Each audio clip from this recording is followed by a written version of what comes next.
hablando del periodo paleolítico. Cuando hablamos de paleolítico y neolítico, como les decía yo, de alguna manera hay cierta especulación, ¿sí? O sea, los científicos toman elementos, toman otras historias, ¿sí? Y comparan. Hay una pequeña comparación.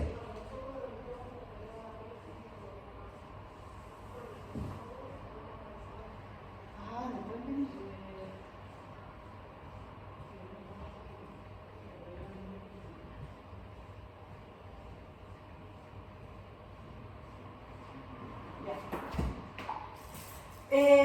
Y ahí tenemos antropólogos, químicos, arqueólogos, entre otros estudiosos que se juntan para sacar estas conclusiones o especulaciones de las que les estoy hablando, ¿ya?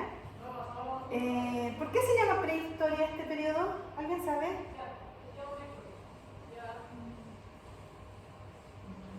¿No? Es de colegio. Se llama prehistoria, primero porque está antes de la historia, pre. Y se conoce historia desde que se empieza a escribir, desde que ya hay documentos escritos para poder leer, comparar, analizar, ¿sí? Entonces todo lo que está antes de la historia se conoce como prehistoria y es porque no hay escritura todavía, ¿sí? O sea, ¿qué podemos analizar? Son estas imágenes, este tipo de imágenes, que ahí se sacan conclusiones. ¿Qué hace un antropólogo cuando encuentra estas cosas o un historiador? Bueno, cuando yo les hablo de 80.000 años antes de Cristo, la verdad es que estoy hablando de Europa, porque todos estos procesos paleolítico, neolítico, edad de bronce, desarrollo hacia la modernidad, etc., pasaron en distintos momentos en distintas partes del mundo, ¿sí? O sea, cuando se descubrió América, se encontraron con pueblos que estaban en el periodo paleolítico, ¿sí? Por ejemplo, en Chile todos los patagones vivían en un proceso evolutivo como entre el paleolítico y el mesolítico, como avanzando. Las tribus pehuenche, mapuche y todo ese sector como de la Araucanía estaban en un periodo más o menos del neolítico. Los incas, y bueno, en el norte, otros pueblos de Centroamérica estaban en procesos de evolución ya de la edad del bronce, ya usaban los metales, etc. Entonces, como que la humanidad ha ido evolucionando en el mismo orden, o sea, no hay ningún lugar donde se salten, ¿sí? O sea, no digamos, pasaron del paleolítico a la edad del bronce al tiro, sino que ese mismo orden se sigue desarrollando pero en distintos tiempos. Entonces, ¿qué pasó? Los arqueólogos, habían antropólogos en cada expedición o personas que eran antropólogas por afición, no por estudio. Iban anotando las cosas, ¿sí? Acá en Chile tenemos un historiador que fue anotando, Arcilla, creo que se llama, que fue anotando todas las cosas que fue viendo. Hasta hoy en día hay antropólogos que se sitúan en distintas tribus y empiezan a anotar lo que escriben, ¿sí? De hecho, hace poquito murió un predicador que iba a una isla que está cerca de India. No sé si supieron esa historia. El porfiado 2 veces intentó llegar a la isla a predicar y esa isla se mantiene en el periodo neolítico. Entonces los habitantes de esa isla, en pleno siglo XXI, viven en ese momento, en ese como estadio evolutivo social, en el neolítico. Y ellos no permiten que nadie se acerque. Y con arco y flecha terminaron matando al predicador. No era un predicador, era como misionero, esa era la palabra. Entonces, de alguna forma, entonces cuando los historiadores quieren sacar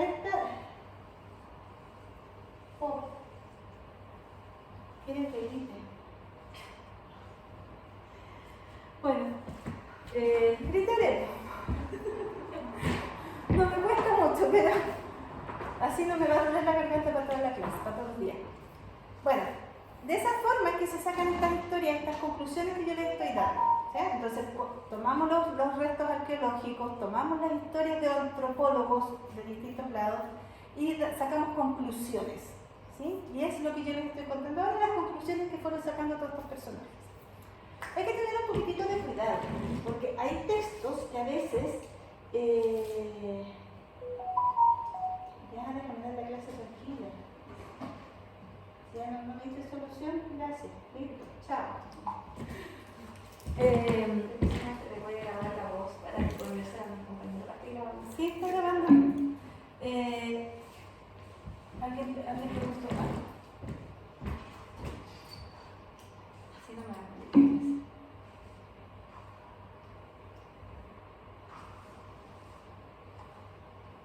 Ok, buena idea, gracias. Pero son imágenes.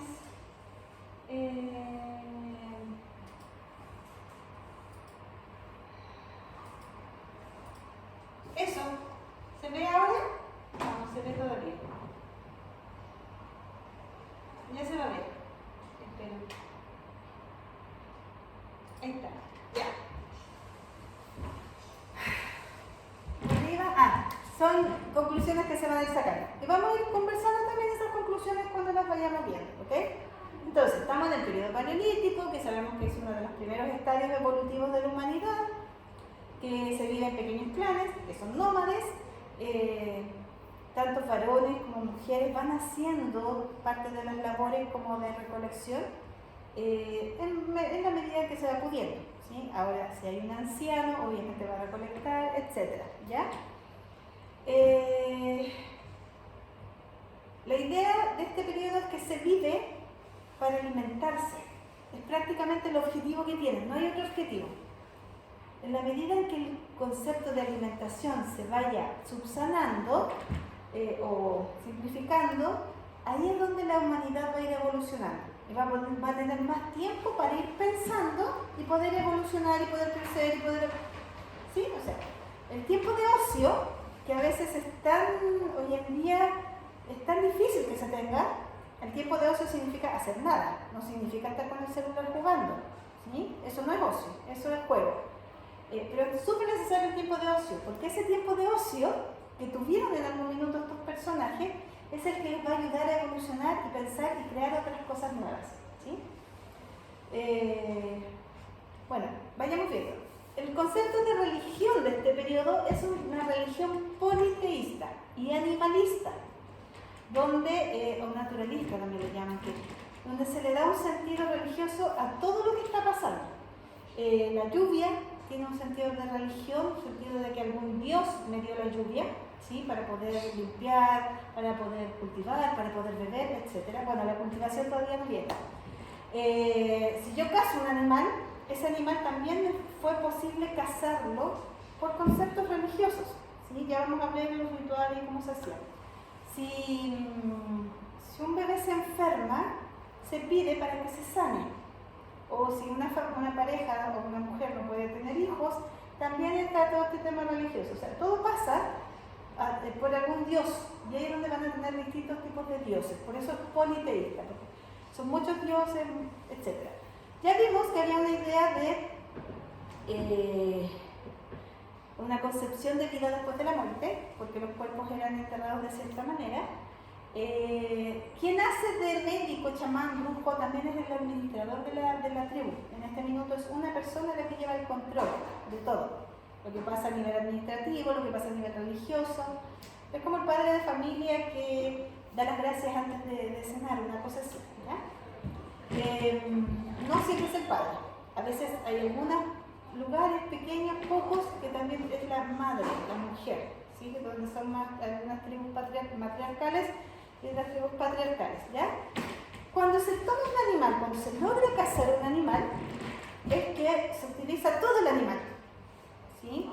Se utiliza el cuero, los tendones, la sangre, la grasa, la carne, obviamente, que es lo que ellos necesitan, pero todo sirve. Las pieles y los cueros sirven para armar sus chozas o para vestirse. Las grasas sirven también para cubrir el cuerpo cuando hace mucho frío o para generar fuego, cuando ya se tiene el control del fuego. Por ejemplo, los patagones chilenos, los yaganes, cubrían sus cuerpos con grasa de foca. Entonces, cuando uno ve las imágenes de estos nativos casi desnudos, allá donde el viento te bota, uno dice, ¿cómo están así que con el frío que hace? Es porque están cubiertos con grasa, ¿sí? Y así van a tener todas las partes del animal que se usan, los tendones como cuerdas, como formas de amarrar, etc. Los huesos también se usan. Lo único que no se usa va a depender un poquitito de cada tribu. Puede ser que los ojos no se usen, ¿sí?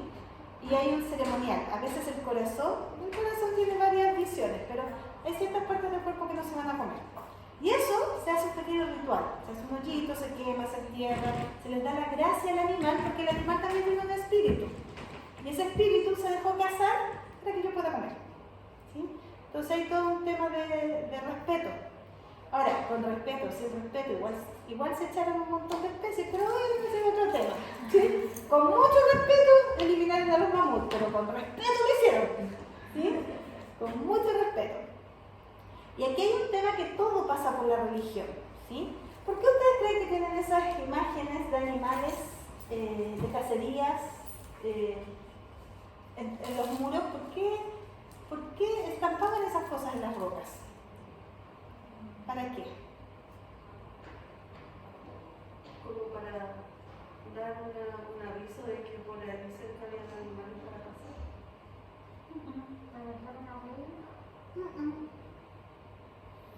En primera instancia se pensó que era como contar una historia, ¿sí? Lo que los egipcios después lo hicieron, dibujaban para decir lo que hicieron, ¿sí? Como para que el futuro supiera. Pero en este periodo todavía no está esa concepción de futuro, de civilizaciones, todavía no existe. Todo lo que el hombre primitivo haga, el hombre paleolítico haga, que no tenga que ver con su comida directa, o sea, con comer, con cazar, es religioso. Y la caza también, de cierta manera, es religiosa. Entonces, lo que ellos plasman acá es pedir y agradecer, ¿sí? A veces se piensa que cuando hay una imagen esta imagen es neolítica. Cuando veamos neolítico van a saber por qué esta imagen es neolítica. Pero cuando hay una imagen de una cacería positiva, es decir, uno ve, ¿vieron ustedes la era del hielo? Ya, ¿vieron la imagen donde hay una cacería de un mamut? Y Manny se pone triste porque está la cacería de un mamut. Bueno, en teoría, esa imagen no está contando lo que pasó, están pidiendo que pase. Es una oración, es un rezo. Es como cuando ustedes vienen atrasadas a clase y la micro no pasa. Y dicen, por favor, ¿por qué pasa la micro? ¿Sí? Eso es la mayoría de las imágenes que vemos. No lo que ya pasó, sino que lo que queremos que pase. Y hay muchas imágenes de agradecer, ¿cierto? Acá tenemos, por ejemplo, una imagen de pertenencia. Eso se ve también en la película de Brotherverse, o sea, Tierra de Osos, es la traducción en español. Que ponen las manos, que puede ser el positivo o el negativo, ¿sí? Eso es un negativo, donde ponen la mano y después pintan. Y el positivo es cuando se pintan la mano y la dejan. Pero es pertenencia, es cuando un niño hace su ritual, pasa de niño a adulto, pertenece a la tribu, ¿sí? Y ahí es donde dejan estampada su manito. Sí, acá hay una en positivo, acá mira, justo hay una en positivo y una en negativo, ¿sí? Pero ambas simbolizan lo mismo, es la pertenencia a la tribu. Bueno, como les decía, hay rituales para pedir y esos se ven transformados en estas pinturas, se ven transformados en danzas. Y hay rituales para agradecer, ¿sí?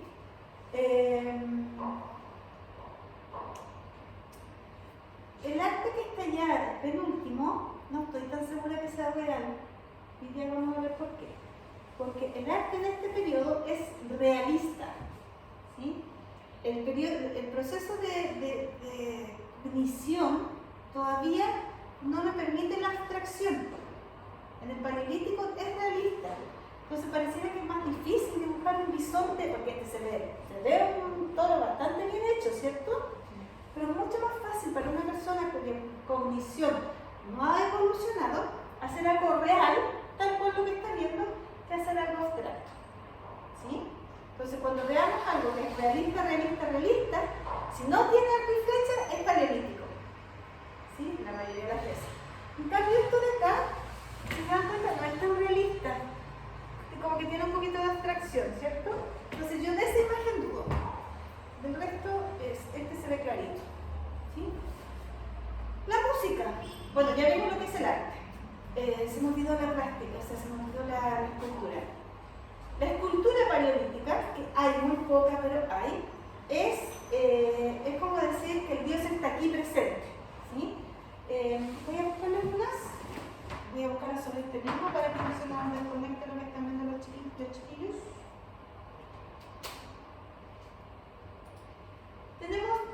tipos de deidades. Entre las deidades femeninas tenemos las Venus, ¿sí? Se les llamó Venus a estas mujeres, que representan la abundancia y la fertilidad. Son las protectoras de la casa con S, de la casa, de la habitación, del hogar. Cuando la familia sale, dejan esta estatuilla cuidando el hogar, ¿sí? O sea, si armamos una chocita, pero vamos a irnos todos a buscar comida y volver a la choza, van a dejar esta estatuilla ahí, cuidando la puerta de entrada porque es la que cuida el hogar. Hay otras imágenes fálicas que son como la que representarían la virilidad y la masculinidad, ¿sí? ¿Qué imágenes fálicas se les ocurren en este minuto, así, en el mundo? ¿Tienen alguna idea de imagen fálica?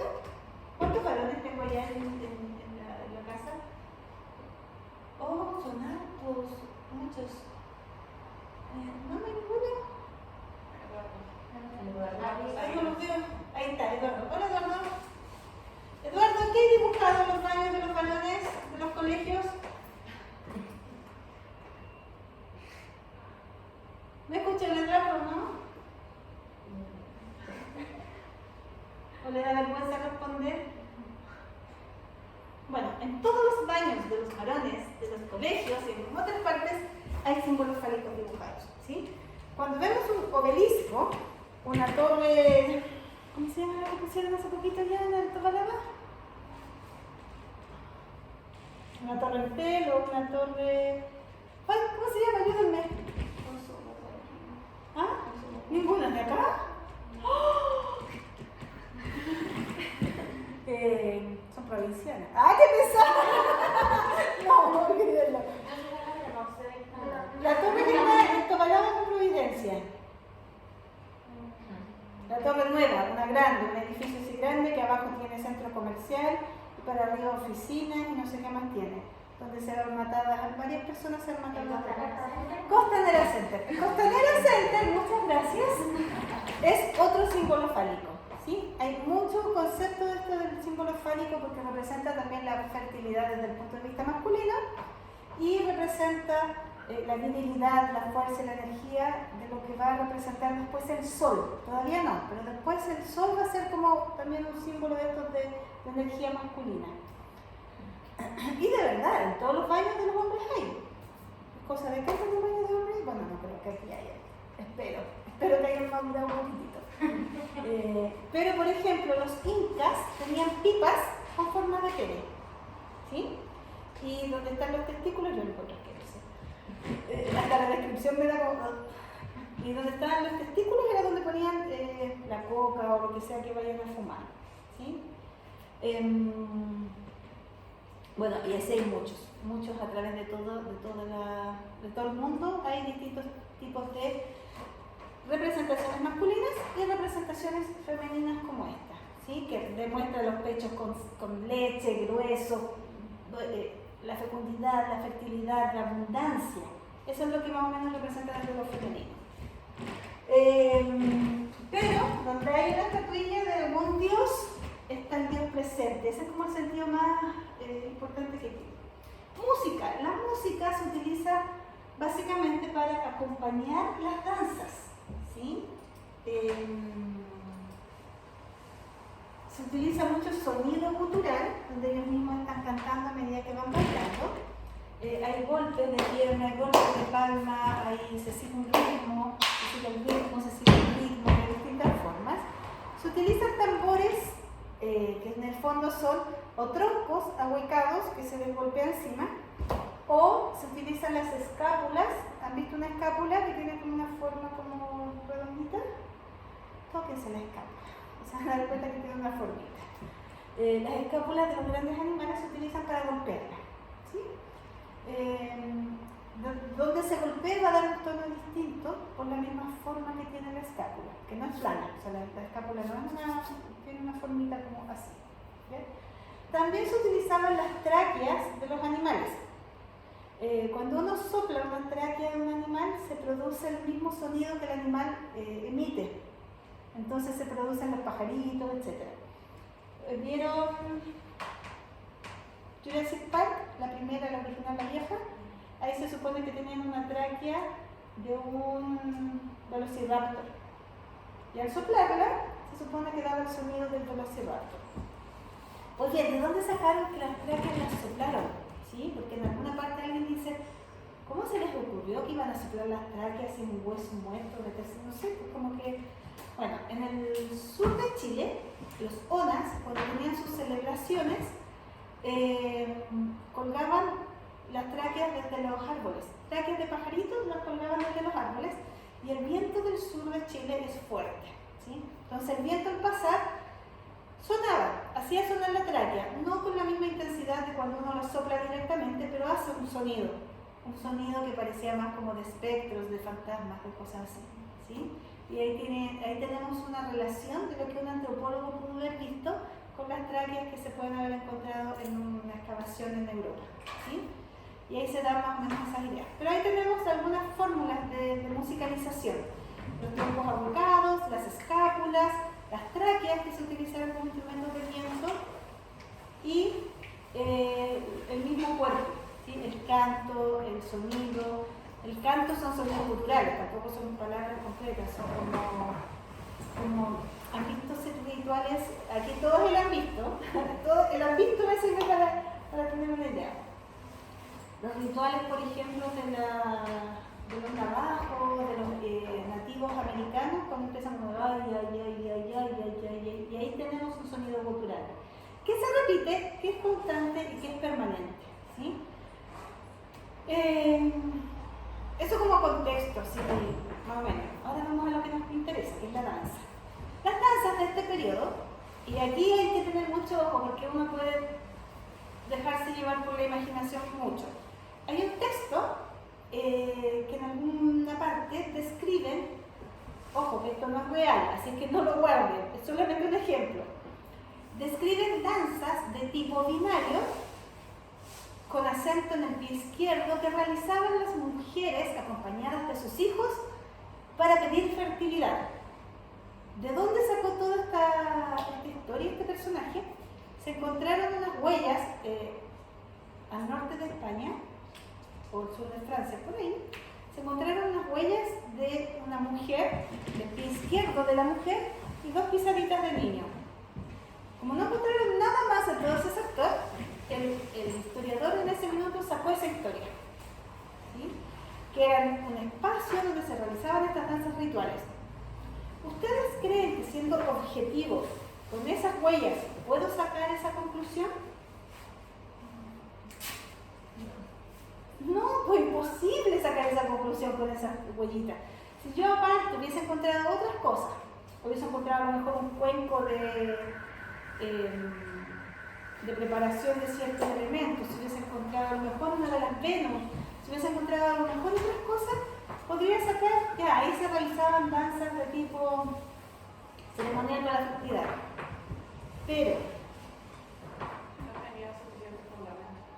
Pero, ¿puedo saber que es de tipo binario? ¿Puedo saber que el acento estaba en el pie izquierdo? ¿Por qué? Porque la huella era del pie izquierdo, pero a lo mejor simplemente voy caminando y justo y fue más profunda la huella porque había más barro, no sé, o estaba más húmedo, entonces fue más profundo. O a lo mejor llevaba a otro crío en la cadera izquierda, entonces pisar con más peso en la izquierda. Pueden haber pasado muchas cosas.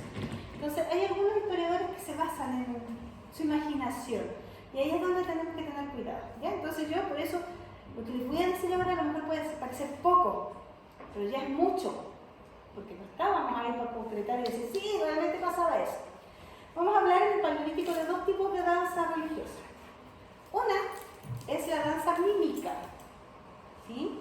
La danza mímica, o también se le llama magia positivista, es justamente lo que yo les decía, esta danza que imita algo. Lo que se imita acá es una persona vestida de animal y el resto disfrazado del animal al que quiero cazar y el resto cazando. Entonces, de esa forma le estoy diciendo a los dioses, quiero que esto pase. Y finalmente hacían toda la cacería, la persona corría para allá, los cazadores para acá, qué sé yo, y hacían todo como una mímica de la cacería. Lo que querían decir era, queremos que pase así, ¿sí?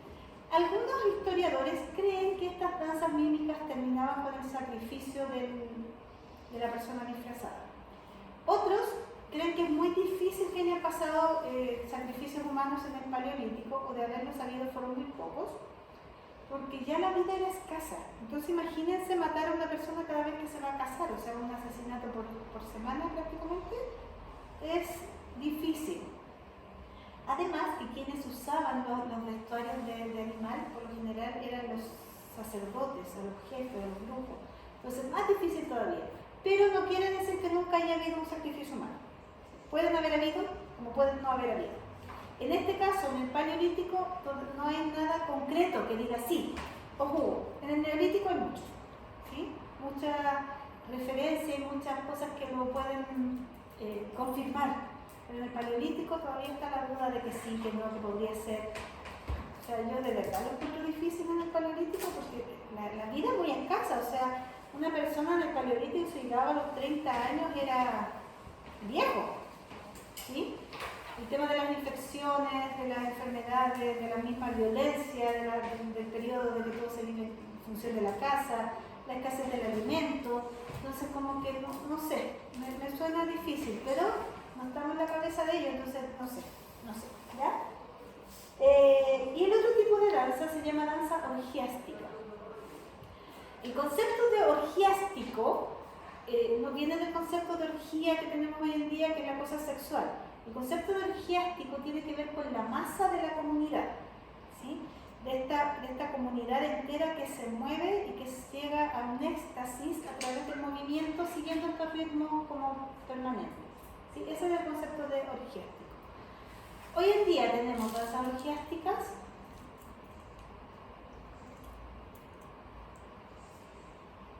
o algún tipo de fiesta que sea como con ese concepto de orgiástico.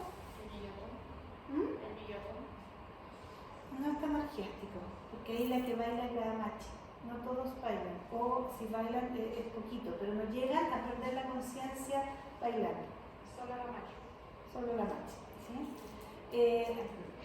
Por ejemplo, no es danza, pero sí pasa, por ejemplo, cuando una comunidad toma a un violador, por ejemplo, y entre todos lo patean, lo pellizcan, le pegan, lo cortan, lo trituran. Cuando hay una energía así que llegan a echarle fuego y todo así, pero no sé cómo explicarlo. Pero cuando la comunidad funciona en esa energía, esa es una energía orgiástica. Incluso cuando hay juicios en relación a esto, no se puede enjuiciar a uno por uno. Es a la masa, porque funcionaron como masa y la masa pierde de alguna manera esa capacidad intelectual personal. ¿Sí?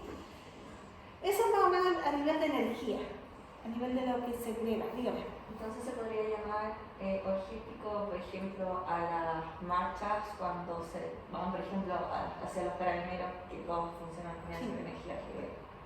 De alguna manera sí. Algunas sí tienen un sentido energético potente. ¿Sí? Sobre todo cuando vemos que hay gente que no tiene, que con suerte tiene un palo, una piedra, una cosa así, y vemos que están enfrentándose a personas con escudos, con pistolas, con lacrimógenas. Entonces ahí, claro, evidentemente no estás pensando tú solo por ti mismo. Porque si sacamos ese personaje y lo dejamos descansar un ratito, va a pensar que en realidad lo que hizo es una locura. ¿Sí? O sea, es una cosa irracional.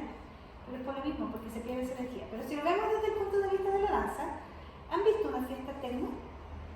Donde están todas chocoladas, todos apretados y todos están... Y del punchi no sale. ¿Sí? No sé cómo se baila en realidad. Pero lo que he visto, que están todos así como en esa energía. Algo que se dice de estas danzas orgiásticas. Bueno, ¿cuándo empiezan las danzas orgiásticas? Se sabe, ¿sí? Cuando la luna esté en su cenit, no sé qué, nos juntamos y empieza. ¿Cuándo termina? No se sabe, porque la misma energía de la comunidad le va dando como impulso. Todos bailan, hombres, mujeres, niños, ancianos, todos juntos. Y se van imitando unos con otros, ¿sí? O sea, se van siguiendo el ritmo que están siguiendo. Como les digo, ¿cuándo termina? No se sabe. Ahí va cayendo, se van quedando dormidos, puede ser alrededor de un ritual, a lo mejor cuando tenemos esta ceremonia de los animalitos que acabo de decir,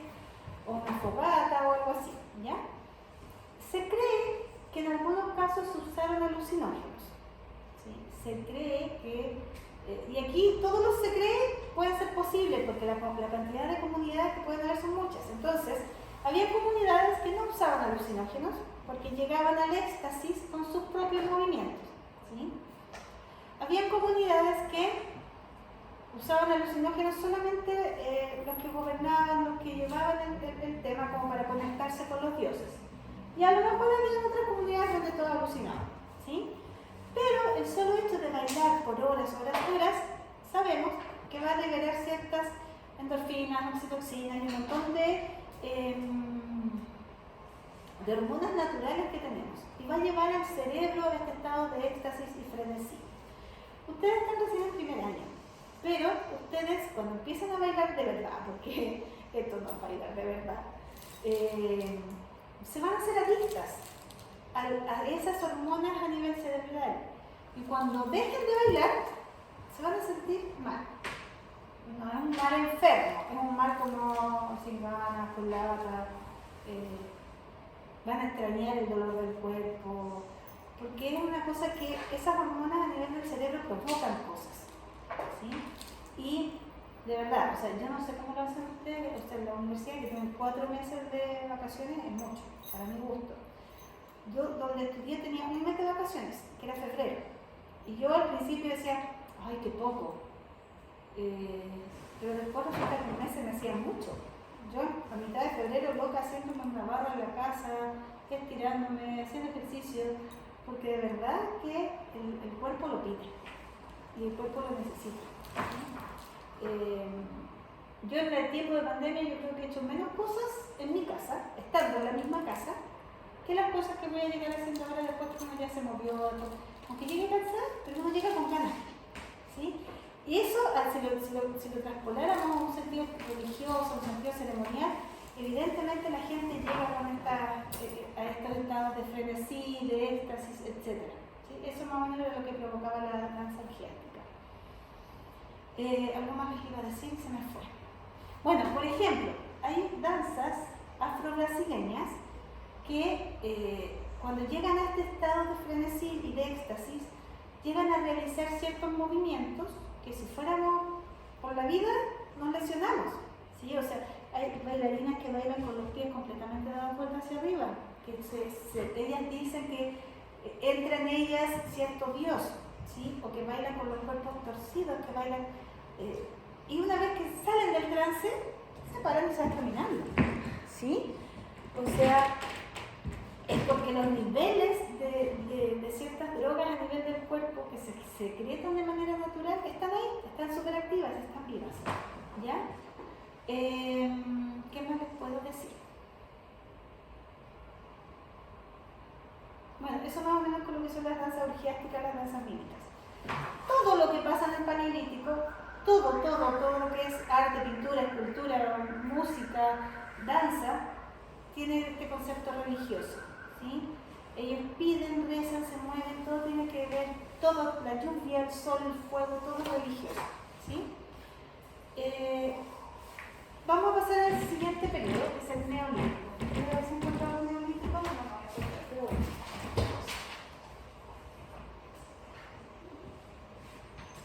Acá tenemos unas imágenes neolíticas. ¿Sí? Esta es una imagen neolítica, por ejemplo. Esta también. El Neolítico comienza por ahí por el 8000 a.C. ¿Sí? Pasa algo importantísimo en este periodo, que hay un cambio absoluto de la humanidad, de la forma de ser de la humanidad, del pensamiento de la humanidad. Se pasa de ser un depredador a ser un productor. ¿Qué es lo que pasa a nivel de historia, cultura? Que deja que el hombre ya no necesita andar persiguiendo su alimentación, que sería un depredador, pasa a ser un productor. ¿Qué hombre produce?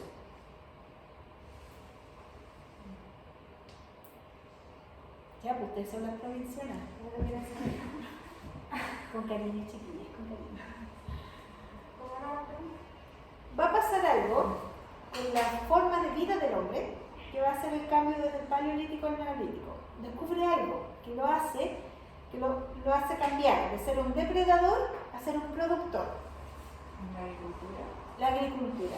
¿En la casa, María? Ya, la agricultura. La ganadería. La agricultura primero, ¿sí? Después van a acercarse al control de los animales, porque habiendo agricultura, ellos siguen cazando, ¿sí? Siguen cazando harto. Pero en la agricultura lo que descubren que hace que el hombre se establezca, ¿sí? Y pasa a ser de nómade a ser sedentario. Ese es el primer cambio importante que hay. Claro, si lo vemos desde el punto de vista de las herramientas, vamos a ver que hay un pulido de las herramientas porque pasamos de un paleolítico, que significa piedra antigua, a un neolítico, que significa piedra nueva. O sea, sus instrumentos siguen siendo la piedra, pero ahora estamos cultivando la tierra. Eso va a hacer que el hombre se establezca, se empieza a ser dueño de la tierra y empieza a generar cierto... en el fondo empieza a controlar su producción, ¿sí? Ya no depende de lo que la naturaleza le da. De alguna manera empieza a controlar lo que produce, lo que siembra, lo que cosecha, etc. Eso le va a dar un poquito más de estabilidad. Y estos pequeños clanes de 40 personas empiezan a crecer, empiezan a formarse pequeñas civilizaciones. Van a pasar muchas cosas. Aparece el trueque, ¿sí? De alguna manera se empiezan ya a dividir las tareas, porque claro, mi vecino tiene vacas, yo no necesito vacas, necesito trigo y puedo cambiar mi trigo por leche, por carne, por huevo. Y de alguna manera va a aparecer este trueque. También empiezan a arriesgarse un poquitito más y empiezan a pescar, ya no desde la orilla, sino que en pequeños botes, en pequeñas instalaciones un poquitito, empiezan como a ampliarse. La división de las tareas, que todavía no es especialización, solamente estamos dividiendo las tareas por un tema de conveniencia, y además por un tema de, ¿cómo decirlo?, de que la alimentación vaya variando un poquitito más. Tampoco es que bruto que va a variar mucho, ¿sí? Pero si puedo intercambiar con mis vecinos, voy a tener un poquito más de variedad. Yo soy pésima con la cestería, pero mi vecina es súper buena. Pero yo puedo cambiar unos huevitos por una cesta. Y así vamos creando un trueque, ¿sí? Esta división de las tareas va a hacer que se van a dividir las jefaturas. Y va a aparecer una jefatura que va a ser administrativa, por decirlo de alguna manera, que van a ser los reyes, los gobernadores, faraones, jeques, va a tener distintos nombres, pero van a ser el que gobierna un pueblo. Por otro lado va a aparecer el que gobierna desde el punto de vista espiritual, ¿sí? Ahora sí, le podemos llamar médico brujo, chamán, sacerdote, el nombre que le vayan a poner a este personaje.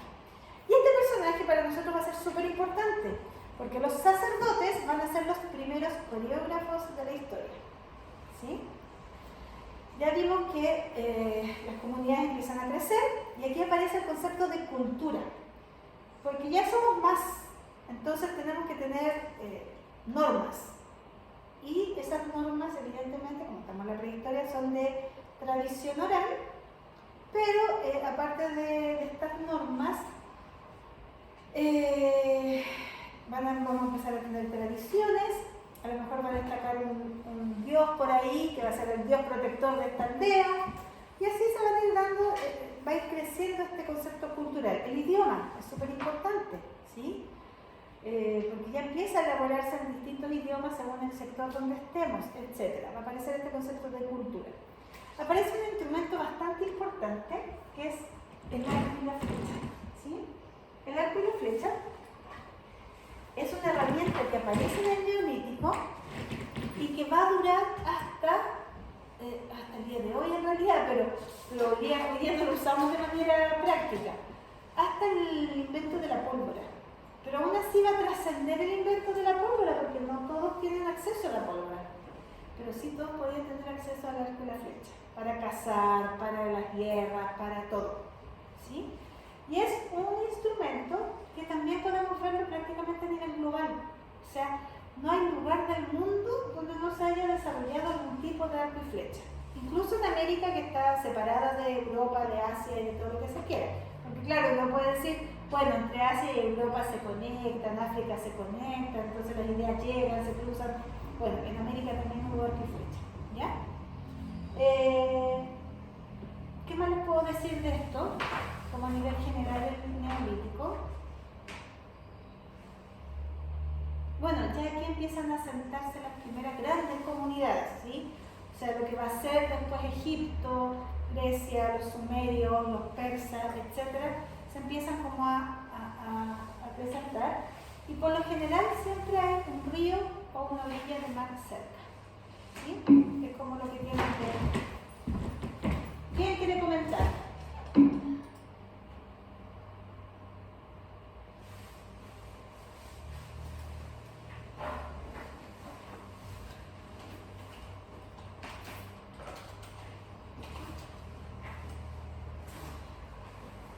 ¿Grabando con quién? Me dice algo que se viene. Ya. Sí, tengo un resumen de esta materia, pero bueno, ahí voy a ver qué hago. Neolítico, ¿cierto? Sí, me distraje. Desde el punto de vista de las artes plásticas, vamos a ver que la función, el tema sigue siendo religioso. ¿Sí? La pintura sigue siendo 100% religiosa. Van a variar algunos aspectos, ¿sí? Si bien es cierto, en el periodo paleolítico encontramos el rojo, el negro, a lo mejor el ocre, pero son tierras. Ya en el periodo neolítico puede que encontremos, acá no hay imagen, pero puede que encontremos pigmentos de tipo de origen vegetal, ¿sí? Podemos agregar el verde, podemos agregar otros elementos.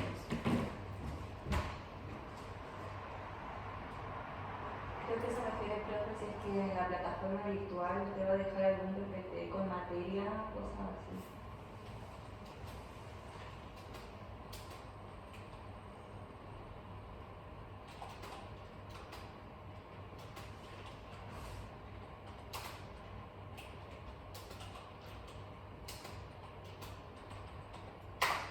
Ya. De hecho, en la plataforma les dejé videos para que vayan viendo, no sé si lo vieron. ¿Sí? Es súper importante eso. Estén acá conmigo o estén en la casa, traten de ver los videos antes de la clase, ¿ya? Porque las imágenes no a través de eso, ¿sí? Bueno, lo que estaba diciendo es que a nivel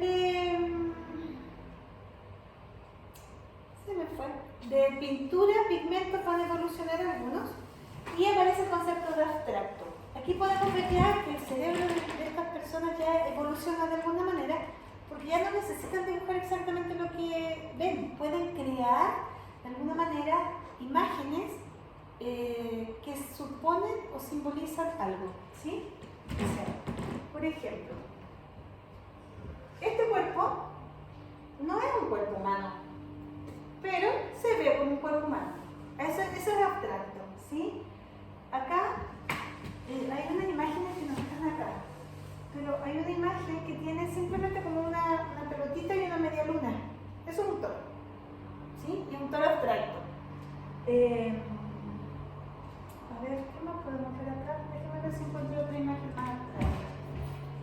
Bueno, si es arco y flecha, acá se ve claramente el arco y la flecha es neolítica, ¿sí? Y si se dan cuenta, los venaditos que están más atrás también son un poco abstractos, no son tan realistas.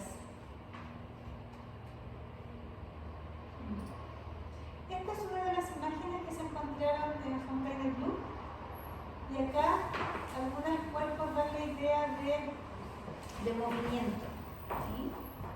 Y por ejemplo, acá podemos ver un animalito que pareciera estar embarazado.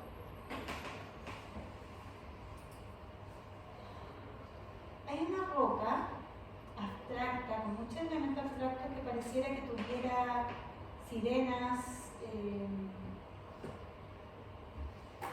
peces, cosas así, ¿sí? Pero acá no aparece tanto porque sigue teniendo arte paleolítico, ¿eh? Sí, sí tienen de veras. Toda la razón. Gracias.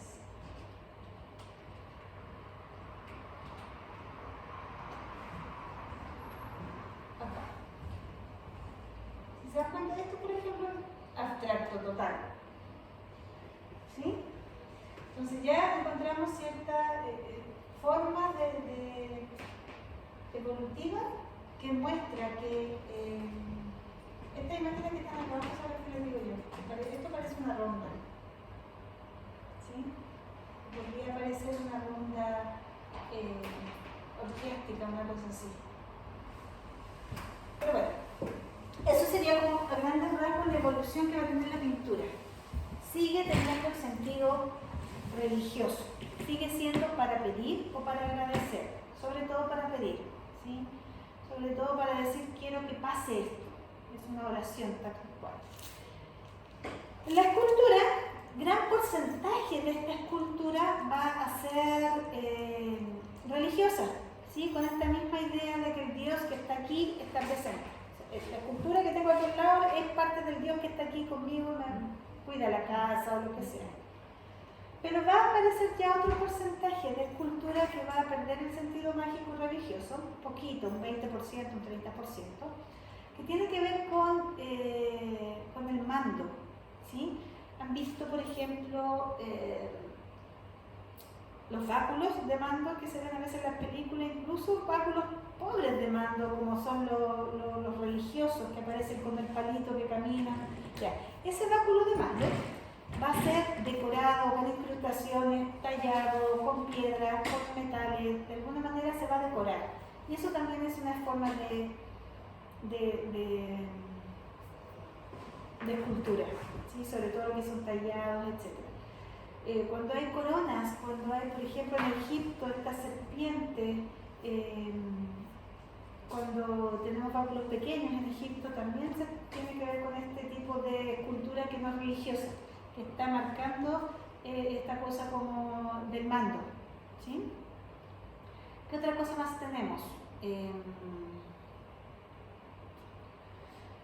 lo que es la música van a aparecer, antes de la música, la religión sigue siendo politeísta, ¿sí?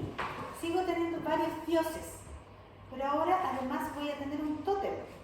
Un tótem, y yo soy muy Disney, ya con mi ejemplo, el tótem es la representación de un animal. Este animal cuida y protege a este pueblo X, ¿sí? ¿Ustedes saben cuál es el tótem del pueblo mapuche? O a uno de los tótems que por lo menos conozco yo. Bueno, se dice que los mapuches tienen la fiereza del puma, y uno de sus tótems es el puma. Otro es el cóndor, sobre todo hacia el norte, para los pueblos más del norte, como ya no son mapuches, los viejitas, no sé, por ahí, es el cóndor. Entonces, le dan ciertas características a los animales. El oso es feroz, es fuerte, el toro es determinado, la serpiente que es audaz, es vivaracha, no sé. Esos son algunos de los tótems que hay en el norte, en Europa. Rusia, en el Mediterráneo es el toro, etc. Pero van a tomar esta totemización, que en el fondo es el espíritu de un animal que protege el pueblo, pero además le da características al pueblo, ¿sí? ¿Han visto los cretenses, por ejemplo, las imágenes de los cretenses cuando saltan arriba de los toros? ¿No? No vamos a hablar de los españoles que matan a los toritos, no. Por ejemplo, gran parte de Creta, bueno, todos han escuchado el Minotauro, ¿no? Ya. Hay unos rituales que tienen que ver con este sector del Mediterráneo, que son para que el niño y la niña, porque acá son iguales, pasen a la adultez, tienen que saltar por encima de un toro. Como el caballete, como la gimnasia, como todo eso, ellos solamente se cubrían la zona delicada y corrían hacia el toro y saltaban. Y esa era una de las pruebas que tenían para pasar a la adultez. Y ellos se supone que tomaban ciertas características de la fortaleza del toro, de la predeterminación que tiene el toro. No sé qué más se me ocurre que pueda tener un toro que me dé características, ¿sí?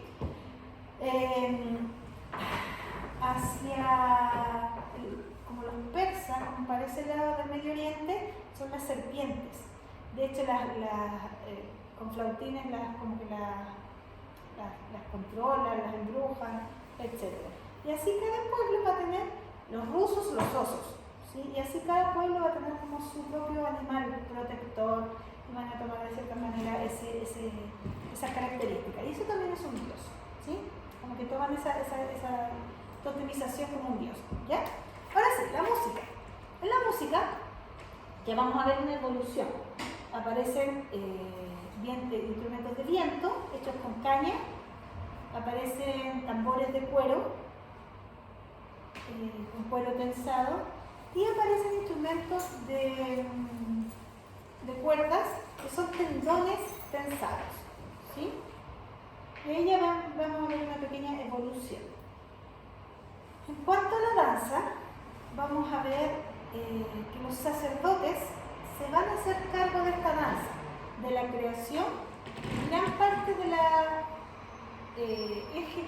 ejecutan estas danzas, ¿sí? De la ejecución de las danzas. Pero acá las danzas ya no van a ser todas iguales. Acá cada danza se va a realizar según el propósito de la danza, ¿sí?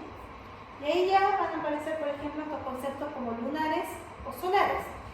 Todas las danzas lunares tienen que ver con lo femenino y las danzas solares con lo masculino. Van a aparecer, por ejemplo, estas danzas como la danza del vientre, que es una danza femenina que tiene que ver con la fecundidad. Van a haber danzas agrarias, van a haber danzas de distintos tipos según lo que se esté pidiendo. Yo no sé si alguna vez vieron en National Geographic, había como un video de publicidad del mismo canal, donde salía un africano con una túnica naranja, con una lanza en la mano, y le pegaba la lanza y saltaba, enorme. ¿Para qué creen ustedes que podría ser esa danza? Porque era una danza ritual.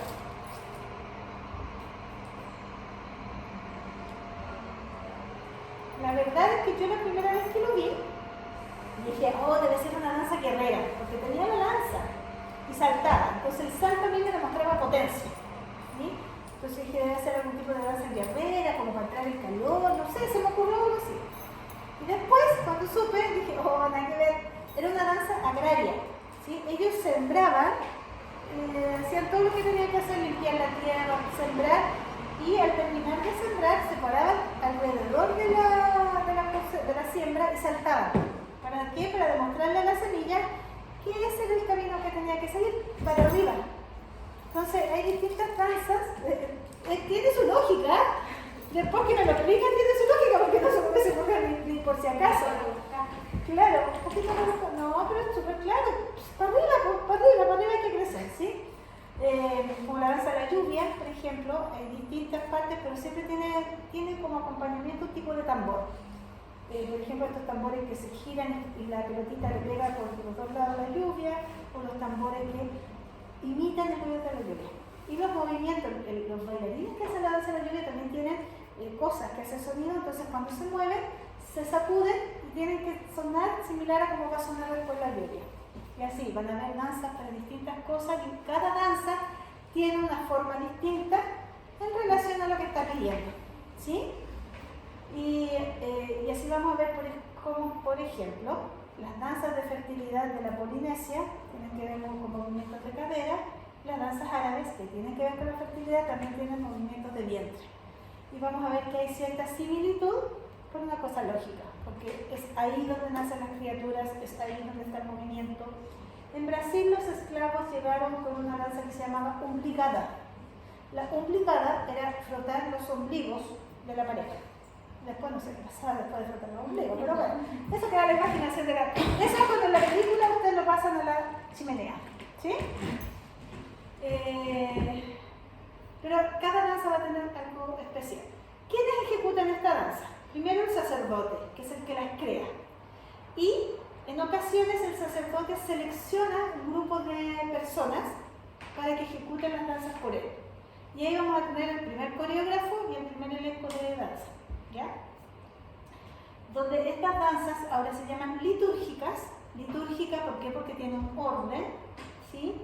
Cuando hablamos del concepto de liturgia, es el orden que se establece, ¿sí? Los que van a misa saben que la misa siempre tiene el mismo orden, pueden cambiar los textos, pero el orden siempre es el mismo. Eso es una liturgia, a eso se refiere el concepto.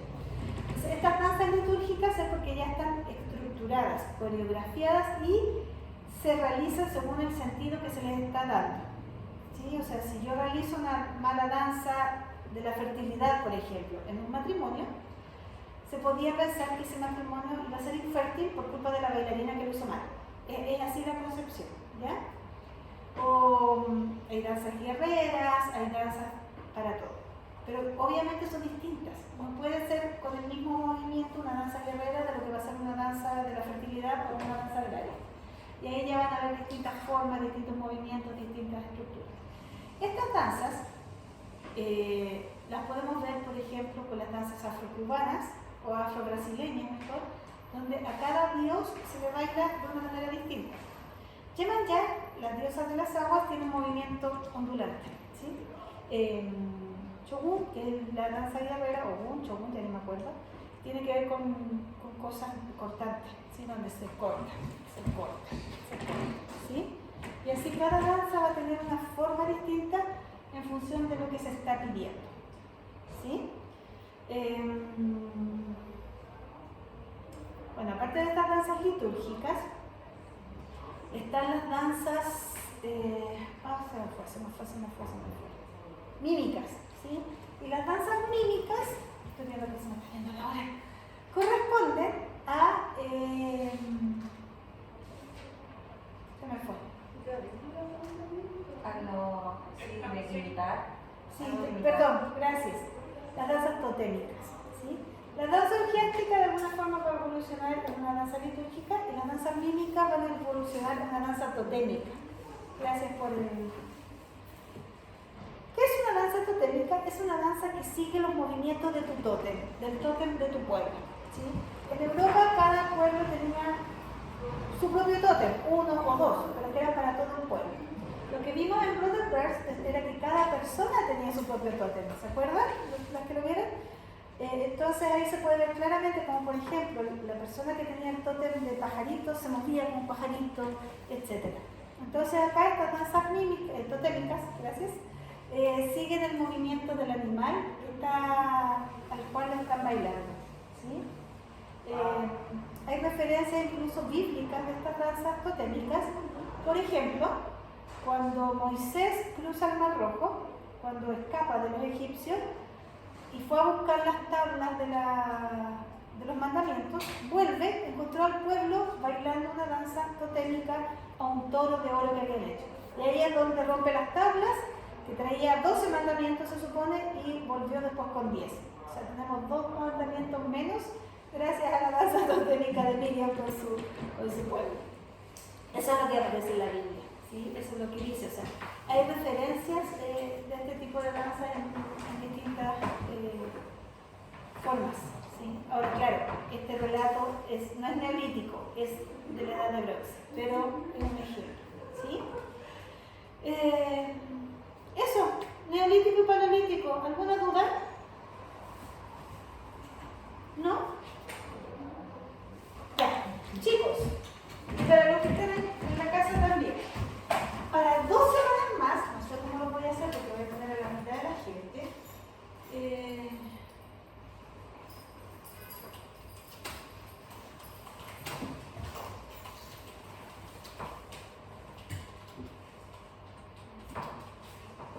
lo leo, ¿no?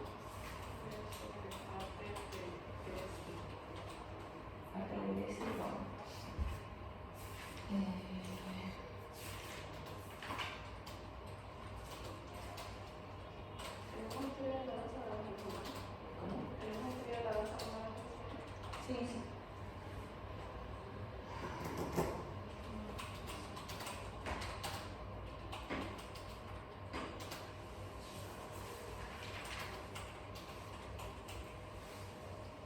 Sería para el miércoles, ¿no?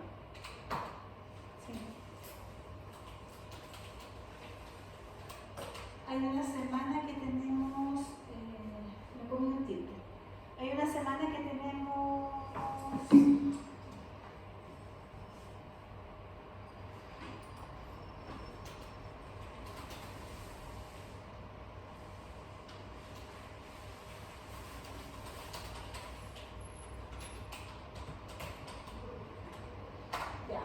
En la plataforma de mi campus yo voy a dejar los temas a los que puede cada uno tomar, ¿sí?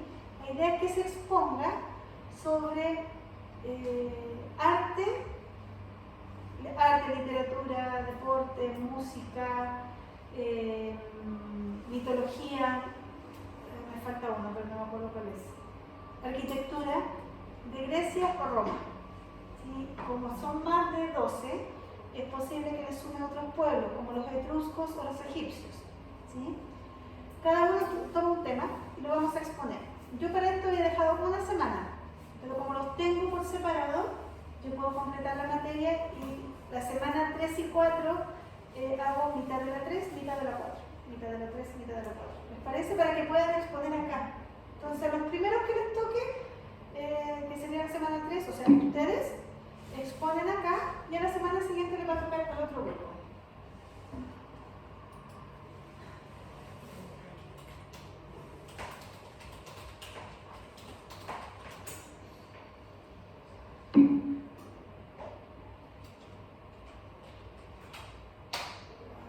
Ya. ¿No me están escuchando bien los chicos de la casa? Lo repito. La semana 3 exponen los de este grupo. La semana 4 exponen los que están en la casa ahora, que les va a tocar después venir. ¿Sí? Los temas son mitología, literatura, música, artes plásticas, arquitectura, deportes. ¿Sí? Sí se... Estoy tratando de hacer lo que puedo. No, pero Es yo que- creo Sí. Es que también se refieren porque algunos no vienen presenciales, que son de región. Ya, los que no van a venir presenciales lo hacen por video. Opción 1, hacerlo directamente. ¿Sí? Opción 2, me mandan el video con canal, ¿tienen canal de YouTube? Sí. Ya, perfecto. Me lo mandan por su canal de YouTube y acá lo proyectamos. En la misma clase. En la misma clase, en la clase que les toca. ¿Sí? Entonces, Eso era lo que quería hacer en la cara. ya lo dije. Ya lo dije en el video después. No, pero igual se lo voy a dejar todo por escrito como para que quede quiénes son de la semana 3, quiénes son de la semana 4, etc. ¿Ya? Y los temas son esos, para que vayan pensando y eligiendo. Dígame. la primera semana de exposición sería el miércoles 1. Creo que en la semana que viene después de... Ay, no tengo los mails acá. La semana que viene después de la pausa, porque tenemos una pausa entre medio. O la semana antes. Pero, Pero es la semana 3. ya. Sí, creo que es antes, alcanzamos el antes, porque la semana que tenemos... No, creo que La la semana semana que 18. salimos es el 13. La semana 18. Ah, entonces alcanzamos. Alcanzamos a poner los dos grupos antes del break. ¿Ya? ¿Alguna duda? ¿Cuánto tiene que durar la exposición? 5 o 10 minutos. ¿Sí? 5 o 10 minutos es cortito. Es lo mismo que acabo de hacer yo con música, con arte, con pintura, con religión, pero un poquitito más profundo porque es tarea evaluada. Así que un poquitito más. O sea, que con que me hablen de lo que son las funciones y los objetivos, yo soy feliz. ¿Sí?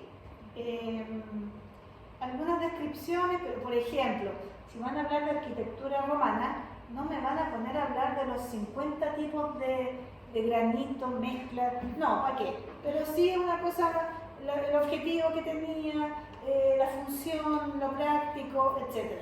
¿Ya? Tampoco, por ejemplo, en Grecia hay múltiples nombres de monumentos según cómo ponían los pilares y según cuántos pilares había, entonces ahí es mucho detalle. Pero sí poner a lo mejor el orden jónico, el orden dorintio, el sentido religioso de la arquitectura, etc. ¿Sí? Las proporciones, las cosas más como un resumen. Como lo que yo hice ahora con la música, con la pintura, con la escultura, ¿sí? Una cosa así. No es necesario que entrenen danza, porque para eso estoy yo. ¿Ya? ¿Y la rótica va a estar en la plataforma? Sí, sí. De hecho, creo que yo ya subí todo. Porque yo solo voy cambiando las cosas que necesite cambiar. Eso es lo bueno de hacer las cosas bien a la primera, que no se hacen de nuevo. Así es que me funcionó bastante bien el semestre pasado. Sigue sigo con el mismo esquema, el mismo formato. Las posiciones son individuales, ¿cierto? ¿Qué prefieren?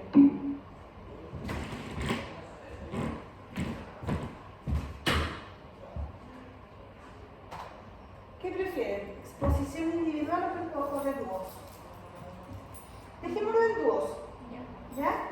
En dúos, y si alguien, por espacio, por tiempo, por lo que sea, quiere exponer solo, lo hace solo.